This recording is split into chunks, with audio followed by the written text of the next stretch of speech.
Welcome to CSR center. CSR online training Kannada ಚಾನೆಲ್ಗೆ ನಿಮ್ಮೆಲ್ಲರಿಗೂ ಸ್ವಾಗತ. ನೀವು ಇನ್ನೂ ನಮ್ಮ ಚಾನೆಲ್ ಅನ್ನು ಸಬ್ಸ್ಕ್ರೈಬ್ ಮಾಡಿಲ್ಲ ಅಂದ್ರೆ ಪ್ಲೀಸ್ ಸಬ್ಸ್ಕ್ರೈಬ್ ಮಾಡಿ ಮತ್ತು ಬೆಲ್ ಐಕನ್ ಅನ್ನು ಕ್ಲಿಕ್ ಮಾಡಿ. ನಮ್ಮ ಚಾನೆಲ್ ಅಲ್ಲಿ ಬರುವಂತಹ ಎಲ್ಲಾ ಹೊಸ ವಿಡಿಯೋಗಳನ್ನ ನೀವು ನೋಡೋದಕ್ಕೋಸ್ಕರ. ನಮ್ಮ ಚಾನೆಲ್ ಅಲ್ಲಿ ಬರುವಂತಹ ವಿಡಿಯೋಗಳು ನಿಮ್ಗೆ ಇಷ್ಟ ಆದಲ್ಲಿ ಪ್ಲೀಸ್ ಲೈಕ್ ಮಾಡಿ, ಶೇರ್ ಮಾಡಿ ಮತ್ತು ಕಮೆಂಟ್ ಮಾಡಿ ಅಂತ ಹೇಳ್ತಾ ಮತ್ತೊಮ್ಮೆ ನಿಮ್ಮೆಲ್ಲರಿಗೂ ಸಿಎಸ್ಆರ್ ಆನ್ಲೈನ್ ಟ್ರೈನಿಂಗ್ ಕನ್ನಡ ಚಾನೆಲ್ಗೆ ಸ್ವಾಗತ.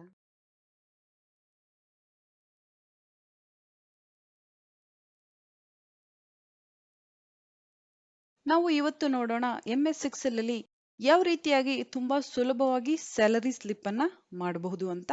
ಸ್ಯಾಲರಿ ಸ್ಲಿಪ್ ಅನ್ನೋದು ನಾವು ಯಾವ ಕಂಪನಿಯಲ್ಲಿ ವರ್ಕ್ ಮಾಡ್ತೀವಿ ಅದ್ರ ಮೇಲೆ ಡಿಪೆಂಡ್ ಆಗುತ್ತೆ ನಮ್ಮ ಸ್ಯಾಲರಿ ಸ್ಲಿಪ್ ಯಾವ ರೀತಿಯಾಗಿ ಇರುತ್ತೆ ಅಂತ. ಎಲ್ಲಾ ಕಂಪನಿಗಳ ಸ್ಯಾಲರಿ ಸ್ಲಿಪ್ ಒಂದೇ ರೀತಿಯಾಗಿ ಇರೋದಿಲ್ಲ. ಕೆಲವು ಕಂಪನಿಗಳಲ್ಲಿ ESI PF ಡಿಡಕ್ಷನ್ ಇರುತ್ತೆ, ಕೆಲವು ಕಂಪನಿಗಳಲ್ಲಿ ESI PF ಡಿಡಕ್ಷನ್ ಇರೋದಿಲ್ಲ, ಇನ್ನು ಕೆಲವು ಕಂಪನಿಗಳಲ್ಲಿ ESI ಮಾತ್ರ ಡಿಡಕ್ಷನ್ ಇರುತ್ತೆ ಅಥವಾ PF ಮಾತ್ರ ಡಿಡಕ್ಷನ್ ಇರುತ್ತೆ. ಇನ್ನು ಕೆಲವು ಕಂಪನಿಗಳಲ್ಲಿ TDS ಟ್ಯಾಕ್ಸ್, ಈ ರೀತಿ ಹಲವಾರು ಟ್ಯಾಕ್ಸ್ ಡಿಡಕ್ಷನ್ ಸಹ ಇರುತ್ತೆ. ಈ ರೀತಿಯಾಗಿ ನಾವು ವರ್ಕ್ ಮಾಡುವಂತಹ ಕಂಪನಿಗಳ ಮೇಲೆ ಡಿಪೆಂಡ್ ಆಗುತ್ತೆ ಎಂಪ್ಲಾಯ್ ಅರ್ನಿಂಗ್ಸ್ ಮತ್ತು ಎಂಪ್ಲಾಯ್ ಸ್ಯಾಲರಿ ಡಿಡಕ್ಷನ್ ಯಾವ ರೀತಿಯಾಗಿ ಚೇಂಜ್ ಆಗುತ್ತೆ ಅಂತ. ಕೆಲವು ಸ್ಯಾಲರಿ ಸ್ಲಿಪ್ ಫಾರ್ಮೆಟ್ಸ್ ಅನ್ನ ನೋಡೋಣ ಯಾವ ರೀತಿಯಾಗಿ ಇರುತ್ತೆ ಅಂತ. ಇಲ್ಲಿ ನೀವು ನೋಡ್ತಾ ಇರಬಹುದು ಸ್ಯಾಲರಿ ಸ್ಲಿಪ್ ಒಂದು ಫಾರ್ಮೆಟ್ ಇದೆ. ಕಂಪನಿಯ ಹೆಸರು ನಾವಿಲ್ಲಿ ಬರಿಬೇಕಾಗುತ್ತೆ, ನಂತರ ಯಾವ ತಿಂಗಳ ಸ್ಯಾಲರಿ ಸ್ಲಿಪ್, ನಂತರ ಎಂಪ್ಲಾಯ್ ನೇಮ್, ಎಂಪ್ಲಾಯ್ ಕೋಡ್ ಸಹ ಇರುತ್ತೆ ಕೆಲವು ಕಂಪನಿಗಳಲ್ಲಿ, ನಂತರ ಡೆಸಿಗ್ನೇಷನ್, ಯಾವ ಪೋಸ್ಟ್ ಅಲ್ಲಿ ನಾವು ವರ್ಕ್ ಮಾಡ್ತಾ ಇದೀವಿ, ನಂತರ ಪ್ಯಾನ್ ಕಾರ್ಡ್ ನಂಬರ್ ಇರಬಹುದು ಅಥವಾ bank account number, bank name, date of joining, total working days, monthly working days 30 days ಅಥವಾ 28 ಡೇಸ್, 31 ಡೇಸ್, ನಂತರ number of working days, attendance, ನಾವು ಎಷ್ಟು ದಿನ ವರ್ಕ್ ಮಾಡಿದ್ದೀವಿ ಕಂಪನಿಯಲ್ಲಿ, ನಂತರ ನಾವು ಲೀವ್ ಅನ್ನ ತಗೊಂಡಿದ್ರೆ ಎಷ್ಟು ಲೀವ್ ಅನ್ನ ತಗೊಂಡಿದ್ದೀವಿ, ನಂತರ ಬ್ಯಾಲೆನ್ಸ್ ಲೀವ್ ಎಷ್ಟಿರುತ್ತೆ, ನಂತರ ನಾವು ಎಂಪ್ಲಾಯ್ ಅರ್ನಿಂಗ್ಸ್ ಅಲ್ಲಿ ಬಂದ್ರೆ basic salary, dearness allowance, HRA, tiffin allowance, CCA allowance, assistant allowance, medical allowance. ಇದೇ ರೀತಿಯಾಗಿ ಕಂಪನಿಗಳ ಮೇಲೆ ಡಿಪೆಂಡ್ ಆಗುತ್ತೆ ಎಂಪ್ಲಾಯ್ ಅಲವೆನ್ಸ್ ಯಾವ ರೀತಿಯಾಗಿ ಚೇಂಜ್ ಆಗುತ್ತೆ ಅಂತ. ಕೆಲವು ಕಂಪನಿಗಳಲ್ಲಿ ಡೇರ್ನೆಸ್ ಅಲವೆನ್ಸ್ ಇರುತ್ತೆ ಮತ್ತು ಕೆಲವು ಕಂಪನಿಗಳಲ್ಲಿ ಡೇರ್ನೆಸ್ ಅಲವೆನ್ಸ್ ಇರೋದಿಲ್ಲ. ನಂತರ HRA ಅಂತ ನಾವಿಲ್ಲಿ ಏನ್ ಹೇಳ್ತೀವಿ ಹೌಸ್ ರೆಂಟ್ ಅಲವೆನ್ಸ್ ಅಂತ. ಈ HRA ಸಹ ಕಂಪನಿಗಳ ಮೇಲೆ ಡಿಪೆಂಡ್ ಆಗುತ್ತೆ ಮತ್ತು ನಾವು ಯಾವ ಏರಿಯಾದಲ್ಲಿ ಇರ್ತೀವಿ ಆ ಏರಿಯಾದ ಮೇಲೆ ಸಹ ಇಲ್ಲಿ ಡಿಪೆಂಡ್ ಆಗುತ್ತೆ. ಕಂಪನಿಗಳಲ್ಲಿ 10% ಕೊಡಬಹುದು, 20%, 30%, 50% ವರೆಗೂ ಕೊಡಬಹುದು. ಈ ರೀತಿಯಾಗಿ ಅದು ಸಹ ಕಂಪನಿ ಮೇಲೆ ಡಿಪೆಂಡ್ ಆಗುತ್ತೆ ಅವರು ಎಷ್ಟು ಪರ್ಸೆಂಟ್ HRA ಕೊಡ್ತಾರೆ ಅಂತ. ನಂತರ ಟಿಫನ್ ಅಲವೆನ್ಸ್ ಕೆಲವು ಕಂಪನಿಗಳಲ್ಲಿ ಇರುತ್ತೆ ಮತ್ತು ಕೆಲವು ಕಂಪನಿಗಳಲ್ಲಿ ಇರೋದಿಲ್ಲ. CCA ಸಹ ಹಾಗೇನೆ ನಾವು ಯಾವ ಏರಿಯಾದಲ್ಲಿ ಇದೀವಿ ಅದರ ಮೇಲೆ ಡಿಪೆಂಡ್ ಆಗುತ್ತೆ. ಅದು ಸಹ ಕಂಪನಿ ಮೇಲೆ ಡಿಪೆಂಡ್ ಆಗುತ್ತೆ ಅವರು ಎಷ್ಟು ಪರ್ಸೆಂಟ್ ಅನ್ನ ನಮ್ಗೆ ಕೊಡ್ತಾರೆ ಅಂತ.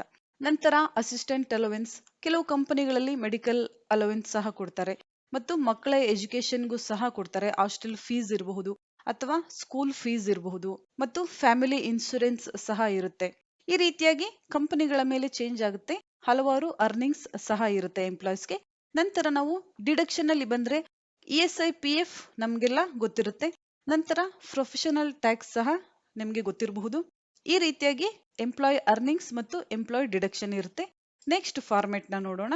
ಈ ಫಾರ್ಮೆಟ್ ಅಲ್ಲೂ ಸಹ ನೀವಿಲ್ಲಿ ನೋಡಬಹುದು employ name, designation, date of joining, pay period, ಯಾವ ತಿಂಗಳ ಸ್ಯಾಲರಿ ಸ್ಲಿಪ್ ಇದೆ, ನಂತರ PF account number, UAN number, basic salary, allowance, other benefits.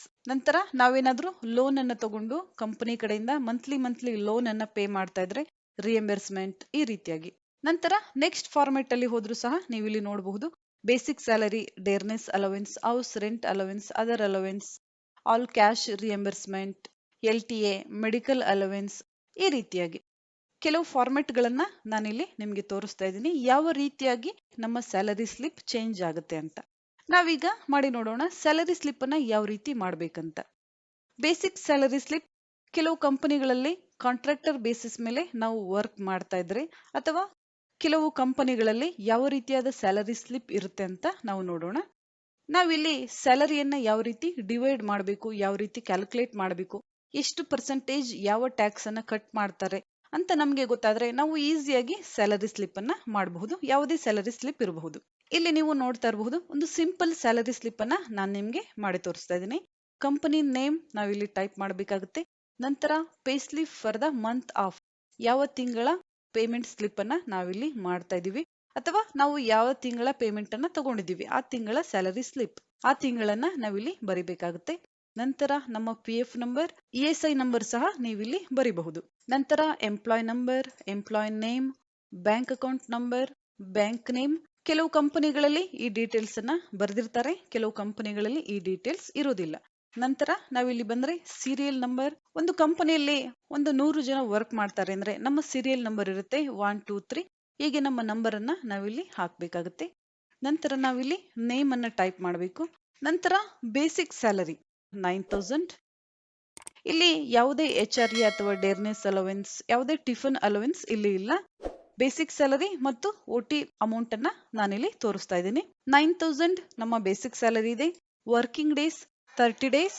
ನಂತರ ನಂಬರ್ ಆಫ್ ವರ್ಕಿಂಗ್ ಡೇಸ್, ನಾವು ಎಷ್ಟು ದಿನ ಕೆಲಸ ಮಾಡಿದೀವಿ ಕಂಪನಿಯಲ್ಲಿ ಅಂತ, 26 ಡೇಸ್ ನಾನಿಲ್ಲಿ ಬರಿತಾ ಇದ್ದೀನಿ.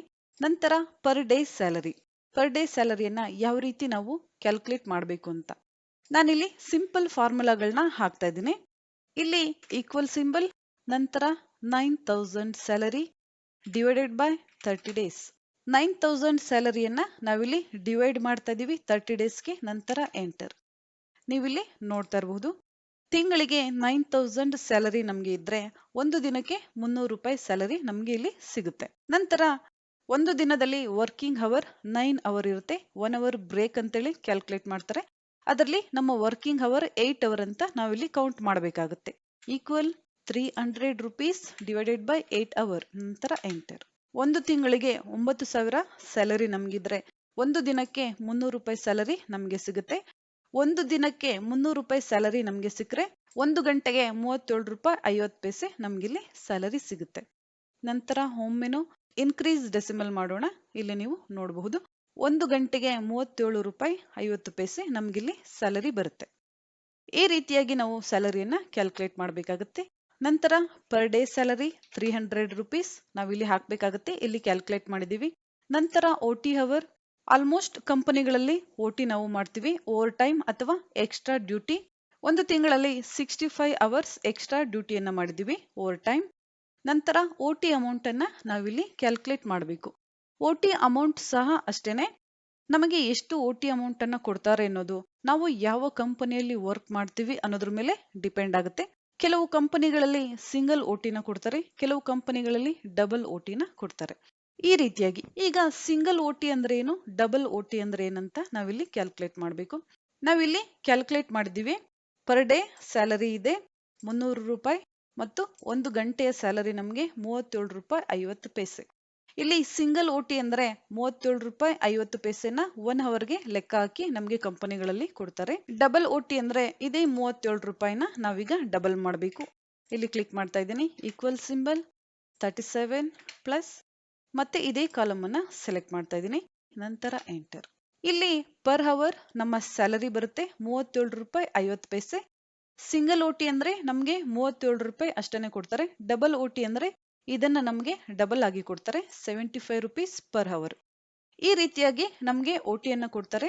ನಾನು ಮೊದಲೇ ಹೇಳ್ದಾಗೆ ಕಂಪನಿಗಳ ಮೇಲೆ ಡಿಪೆಂಡ್ ಆಗುತ್ತೆ ನಮಗೆ ಸಿಂಗಲ್ OT ಸಿಗ್ತಾ ಇದೆ ಅಥವಾ ಡಬಲ್ OT ಸಿಗ್ತಾ ಇದೆ ಅನ್ನೋದು. ನಾವಿಲ್ಲಿ ಡಬಲ್ OT ಕೌಂಟ್ ಮಾಡೋಣ.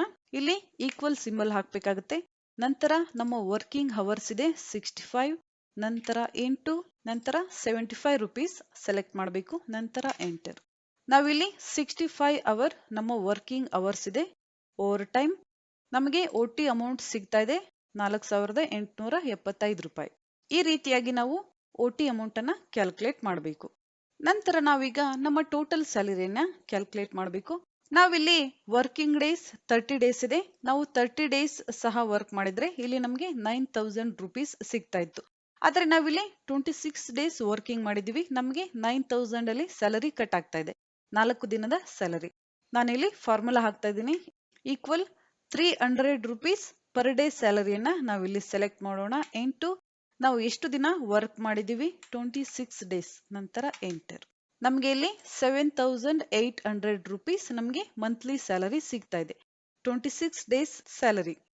ನಂತರ ಟೋಟಲ್ ಸ್ಯಾಲರಿಯನ್ನ ನಾವಿಲ್ಲಿ ಎಂಟ್ರಿ ಮಾಡೋಣ. ಈಕ್ವಲ್ ನಮ್ಮ 26 ಡೇಸ್ ಸ್ಯಾಲರಿ ಏನಿದೆ ಆ ಸ್ಯಾಲರಿಯನ್ನ ಸೆಲೆಕ್ಟ್ ಮಾಡಬೇಕು.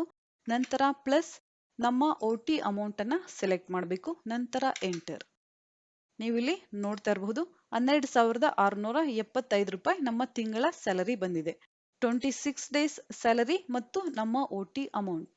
ನಂತರ ಈ ಸ್ಯಾಲರಿಯಲ್ಲಿ ನಾವೀಗ ESI ಮತ್ತು PF ಅನ್ನ ಕಟ್ ಮಾಡಬೇಕು. ESI 0.75% ನಮ್ಮ ಸ್ಯಾಲರಿಯಿಂದ ಕಟ್ ಮಾಡ್ತಾರೆ. PF 12% ಕಟ್ ಮಾಡ್ತಾರೆ. ನಂತರ ಇಲ್ಲಿ ಫಾರ್ಮುಲಾವನ್ನು ಹಾಕಬೇಕು. Equal symbol. ನಂತರ ನಮ್ಮ ಟೋಟಲ್ ಸ್ಯಾಲರಿನ ಸೆಲೆಕ್ಟ್ ಮಾಡಬೇಕು. ನಂತರ ಇಂಟು 0.75% ಸಿಂಬಲ್ ಅನ್ನ ನಾವಿಲ್ಲಿ ಯೂಸ್ ಮಾಡಬೇಕಾಗುತ್ತೆ. ನಂತರ ಎಂಟರ್. Decrease decimal. 95 ರೂಪಾಯಿ 6 ಪೈಸೆ ನಮ್ಮ ಸ್ಯಾಲರಿಯಿಂದ ಕಟ್ ಆಗ್ತಾ ಇದೆ ESI. ನಂತರ PF equal select total salary into 12% symbol ಅನ್ನ ನಾವಿಲ್ಲಿ ಯೂಸ್ ಮಾಡಬೇಕು. ನಂತರ ಎಂಟರ್. ನಮ್ಮ PF 1521 ರೂಪಾಯಿ ಕಟ್ ಆಗ್ತಾ ಇದೆ. ನಂತರ ಟೋಟಲ್ ಡಿಡಕ್ಷನ್ ಅಂದ್ರೆ ESI ಮತ್ತು PF ಅನ್ನ ಪ್ಲಸ್ ಮಾಡಬೇಕು ನಾವಿಲ್ಲಿ. ನಂತರ ನಮ್ಮ ಸ್ಯಾಲರಿಯಲ್ಲಿ ESI ಮತ್ತು PF ಅನ್ನ ನಾವು ಕಟ್ ಮಾಡಿದೀವಿ. ನಮ್ಮ 26 ಡೇಸ್ ಸ್ಯಾಲರಿ ನಮ್ಗಿಲ್ಲಿ ಸಿಗ್ತಾ ಇದೆ 7,800 ರೂಪಾಯಿ. ನಂತರ ನಮ್ಮ OT ಅಮೌಂಟ್ 4,875 ರೂಪಾಯಿ. ನಮ್ಮ ಟೋಟಲ್ ಸ್ಯಾಲರಿ ಆಗುತ್ತೆ 12,675 ರೂಪಾಯಿ. ನಂತರ ESI ಮತ್ತು PF ಅನ್ನ ಕಟ್ ಮಾಡ್ತಾ ಇದೀವಿ ನಮ್ಮ ಸ್ಯಾಲರಿಯಲ್ಲಿ. ESI ಮತ್ತು PF ಎರಡನ್ನೂ ನಾವಿಲ್ಲಿ ಸೇರಿಸಿದಾಗ 1,616 ರೂಪಾಯಿ ಮತ್ತು 6 ಪೈಸೆ ನಮ್ಮ ಸ್ಯಾಲರಿಯಿಂದ ಕಟ್ ಆಗ್ತಾ ಇದೆ. ನಂತರ ನಾವಿಲ್ಲಿ ಗ್ರಾಸ್ ಸ್ಯಾಲರಿಯನ್ನ ಕೌಂಟ್ ಮಾಡಬೇಕು. ಈಕ್ವಲ್ ನಮ್ಮ ಟೋಟಲ್ ಸ್ಯಾಲರಿನ ಸೆಲೆಕ್ಟ್ ಮಾಡಬೇಕು. ನಂತರ ಮೈನಸ್ ಸಿಂಬಲ್ ಅನ್ನ ಯೂಸ್ ಮಾಡಬೇಕಾಗುತ್ತೆ. ನಂತರ ನಮ್ಮ ಟೋಟಲ್ ಸ್ಯಾಲರಿಯಲ್ಲಿ ನಮ್ಮ ESI ಮತ್ತು PF ಎಷ್ಟು ಕಟ್ ಆಗ್ತಾ ಇದೆ ಅದನ್ನ ನಾವಿಲ್ಲಿ ಮೈನಸ್ ಮಾಡಬೇಕಾಗುತ್ತೆ. ನಂತರ ಎಂಟರ್. ಟೋಟಲ್ ಸ್ಯಾಲರಿ ಇತ್ತು 12,675 ರೂಪಾಯಿ. ನಂತರ ESI PF ಕಟ್ ಮಾಡಿದ ನಂತರ ಕೊನೆಗೆ ಉಳಿಯುವಂತಹ ಸ್ಯಾಲರಿ 11,058 ರೂಪಾಯಿ 94 ಪೈಸೆ. ಬ್ಯಾಂಕ್ ಅಕೌಂಟ್ಗೆ ಸ್ಯಾಲರಿಯನ್ನ ಹಾಕಿದ್ರೆ 94 ಪೈಸೆ ಬರುತ್ತೆ. ಅಥವಾ ಕ್ಯಾಶ್ ಅಲ್ಲಿ ನಮಗೆ ಸ್ಯಾಲರಿ ಸಿಕ್ಕರೆ 58 ರೂಪಾಯಿ ಪ್ಲಸ್ 1 ರೂಪೀಸ್ 59 ರೂಪಾಯಿ ನಮ್ಗಿಲ್ಲಿ ಸಿಗುತ್ತೆ. ಇಲ್ಲಿ ತೋರಿಸಿರುವಂತಹ ಕಾಲಮ್ಗಳಲ್ಲಿ ಕೆಲವು ಕಾಲಮ್ಗಳನ್ನ ನೀವು ಹೈಡ್ ಮಾಡಬಹುದು. ಇಲ್ಲಿ ವರ್ಕಿಂಗ್ ಡೇಸ್ ಕಾಲಮ್ ಅನ್ನ ಹೈಡ್ ಮಾಡಬಹುದು ಅಥವಾ ಟೋಟಲ್ ಸ್ಯಾಲರಿ ಕಾಲಮ್ ಅನ್ನ ಹೈಡ್ ಮಾಡಬಹುದು. ಈ ರೀತಿಯಾಗಿ ನಿಮಗೆ ಯಾವ ಕಾಲಮ್ ಬೇಕೋ ನೀವು ಇಲ್ಲಿ ಆಡ್ ಮಾಡಬಹುದು ಅಥವಾ ಹೈಡ್ ಸಹ ಮಾಡಬಹುದು. ಈ ರೀತಿಯಾಗಿ ನಾವು ನಮ್ಮ ಸ್ಯಾಲರಿ ಸ್ಲಿಪ್ ಅನ್ನ ನಾವೇ ಎಡಿಟ್ ಮಾಡಬಹುದು ಅಥವಾ ಹೊಸ ಸ್ಯಾಲರಿ ಸ್ಲಿಪ್ ಸಹ ನಾವಿಲ್ಲಿ ಮಾಡಬಹುದು.